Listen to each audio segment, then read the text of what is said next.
my god, wait, there are 3.8k questions.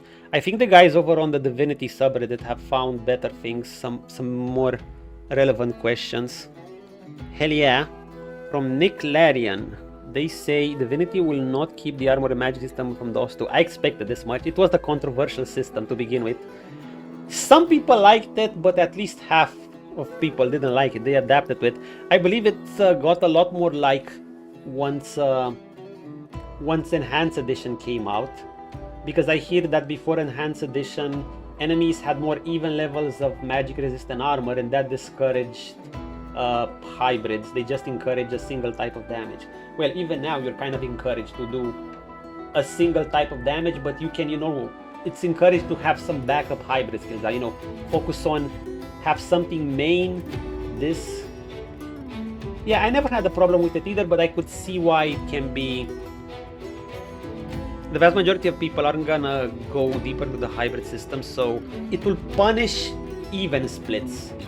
Like, if you have a main physical, but with some magic as backup, let's say you encounter a target without any magic armor, but it has full physical, you can put them to sleep, you could throw a shock, you could throw a stun, you could throw a petrify, you could do something like that. Many try to split it, to split their damage evenly, and that's where they run into a problem. How do you handle canon issues? It's in the Divinity continuity, but it's a standalone story.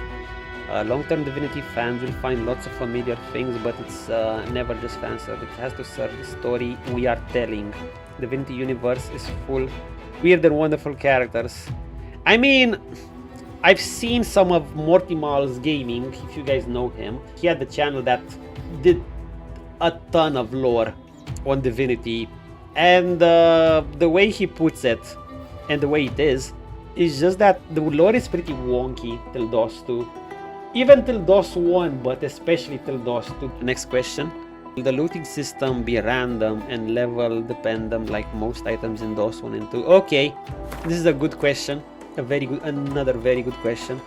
The BGF approach of handcrafting every magic item worked well.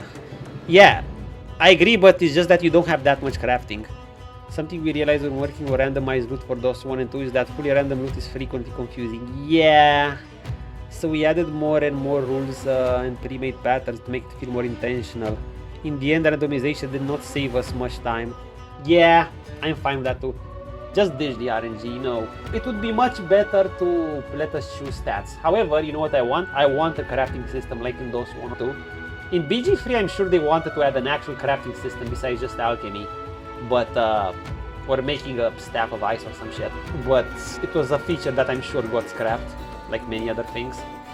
So yeah, give the crafting, but the loot, maybe let us choose what are some of the things you would like to improve narrative-wise compared to your previous entries. Companion relationships. Firstly, to have more interaction between companions. Not just with more and better banter, but to have them develop deeper relationship with each other, just as they do with players. Second, to ramp up player friendship and romance more subtly, so relationship building is more natural. I mean, it's an ever work in progress. Avoid middlemen in any process. Oh my god, this is a jab at the Wizards of the Coast, isn't it? This has to be a jab at Wizard of the Coast. I mean, they did state many times that it was a pain to work with them. Writing process in terms of planning and accommodating players who like to do quests out of order or find little details. Hey, Challenger and bros. Out of order, this is definitely something. The writing process is to embrace the chaos, to encourage the chaos, to be one with the chaos. The first thing we tend to do when playtesting our situation is to run them out of sequence, break them in every conceivable way, and see how far we can push the boundaries of what's possible. I mean, you already have this to some degree in DoS2 and BG3. There will be limits. The greatest joy I get is seeing somebody go far off the beaten path that they assume will have lost track of them. Oh yeah. Then they stumble across something that we put there just for them. Oh, this is one of the best parts, really. When you think, okay, we've done something they didn't think of, and you suddenly see a character respond as if, hey, wait, they actually put this just for you guys who do this. Do you know how Bioware, for instance, did thing in Dragon Age Origins? Bioware basically will restrict you as a player a lot more, so the narrative doesn't suffer much. And the narrative does have better pacing because of that. So that's true. For instance, you won't be able to get rid of a companion like Alistair early on. You just can't. In fact, you can't do that with most of them. In BG3, you could literally, you know, kill everyone, not get anyone with you from the moment. You have way more player freedom. However, yeah, for anyone who plays more for the narrative side of things, they'll probably feel like I'm kind of breaking the narrative here. I'm surprised it still works. But yeah, I think this is the way to go. Eventually, as it improves, the player freedom is kept. You play how you want. And having a narrative that still accounts for that, that won't break. You already have this in BG3. You even have this in DOS. In BG3, I really enjoyed the aspect of ending the day and going to camp to interact with companions. Not so much for refilling spell slots. Will there be something similar? Will give you space to build your relationship with companions. I won't go into too much detail here. They're probably still thinking. No more refilling spell slots. Yeah, that's a D&D thing, I guess. I didn't mind this, but you know what I want? I would like a day-night cycle. That would be actually nice. You know, just let us interact as companions, not have, you know, let us fight during the night sometimes. Or patrol during the night. Heck, add the day-night cycle as an element. That's one thing that I thought was really missing in all of Larian's games, really. Can you tell us about new mechanics in Divinity that you are most proud of? Something that bothered me when I explored the starting areas of DOS 1 to MPG3. It stares you right in the face if you think about it. In Divinity, I can finally do the thing I want to do every previous game. Oh my god! It has to be swimming. I mean, you start at the beach every single time. In all 3 games, you know, it's always a beach start. Oh, the Wyll question. It had to come, didn't it?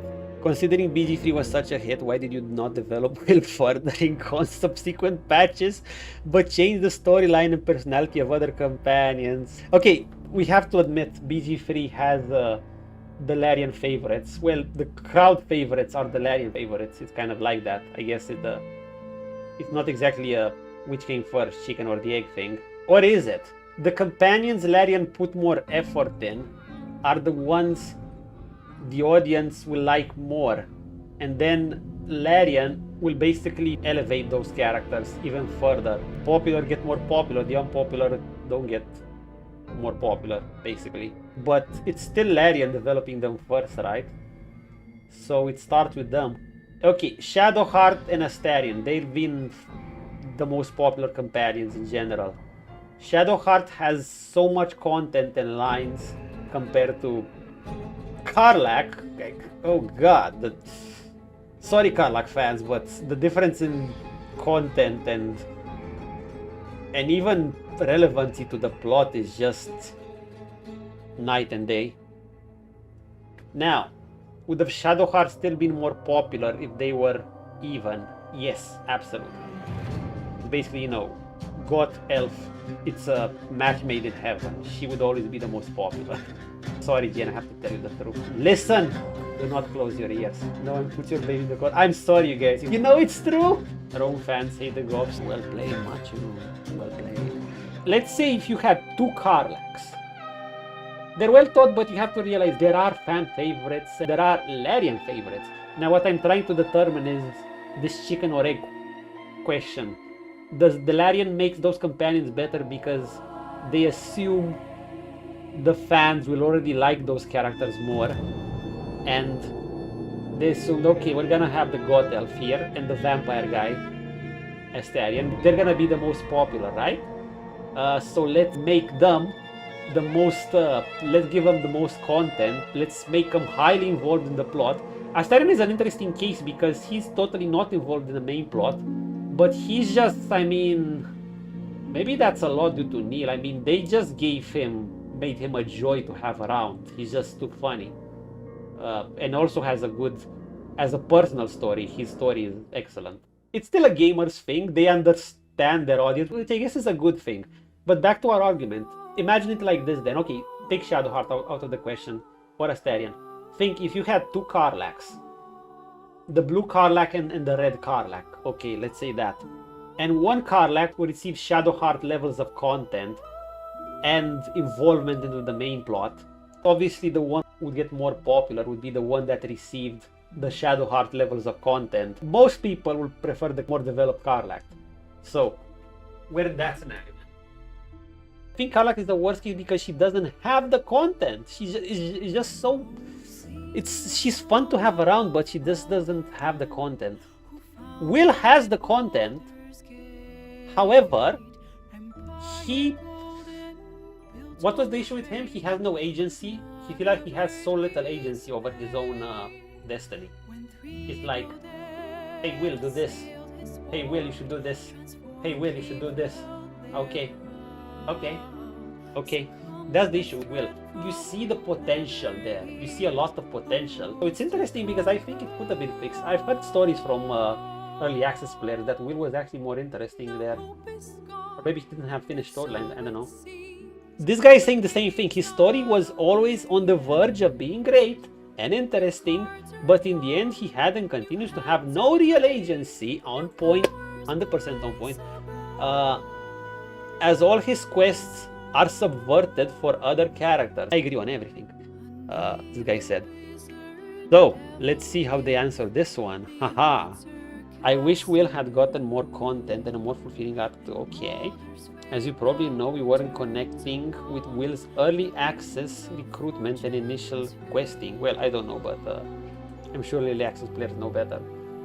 So we started over at a point when most of the other companion stories were fairly sold. Yep, I heard this one.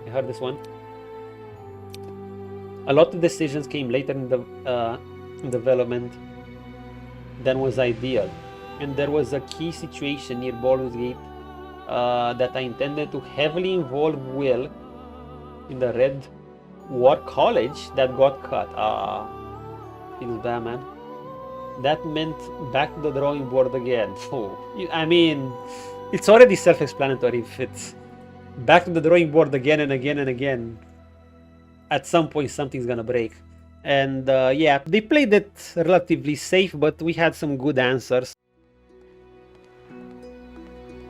Zantedza, goddess of imps, mirth, and laughter.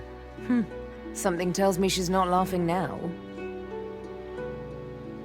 Zol Stissa, the lizard god. The artist has certainly captured her arrogance.